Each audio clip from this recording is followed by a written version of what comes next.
God, it weighs more than I thought it would.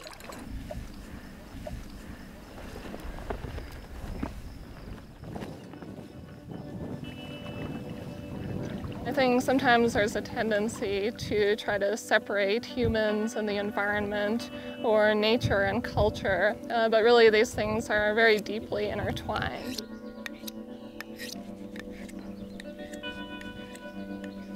The old trappers, mountaineers they called themselves, are going to bring in beaver. The animal's going to be used, you know, not only for trade here, and that way those people bringing those animals in can get what they need or can't make for themselves.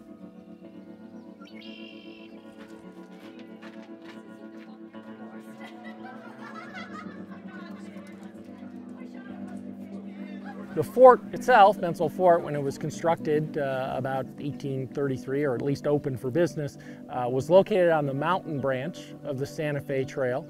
The trail was all about commerce, making money. That's the reason the Santa Fe Trail developed. And the Bents were businessmen, and besides seeing an opportunity in the buffalo hide trade with the Plains tribes, also saw an opportunity to supply folks traveling along the trail and to freight goods themselves.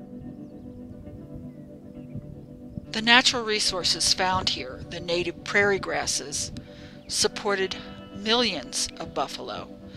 The buffalo supported the Plains tribes.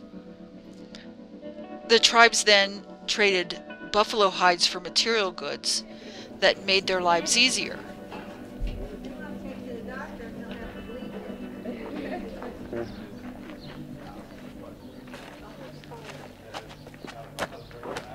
First of all, what they do is make a pit, and then we put some water in there, and then we put some prairie grass.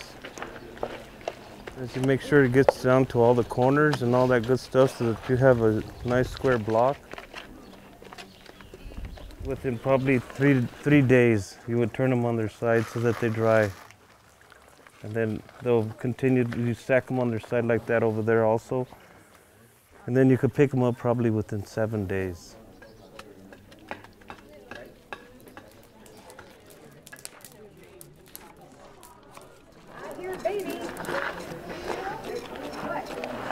Sí, pues nada, en las tierras aquí, si tenemos. We can get things like prickly pear around here, but there are a lot of ingredients that we can't grow. So we get a lot of things shipped in because we're right along the Santa Fe Trail. So those traders come in and they can bring us dried fruit that we use for our pies, and they can bring in salt and other seasonings. So there are a lot of ingredients that we get from the trade caravan.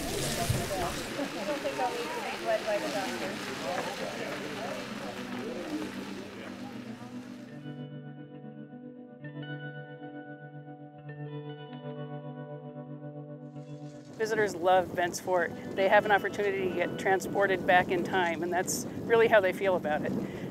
They're experiencing a piece of history, and it's a very hands-on experience for them. They get to touch it, they get to smell it, see it, feel it, hear the sounds, the voices, everything of 1846. And Bent's Fort grew up out of the ground around it. It's made of the mud from around it, and the grass from around it, and the water from the river, and the cottonwoods. Bent's Fort it's made of its natural surroundings, and so really there's not really a conflict between natural and cultural resources. It's all of a piece.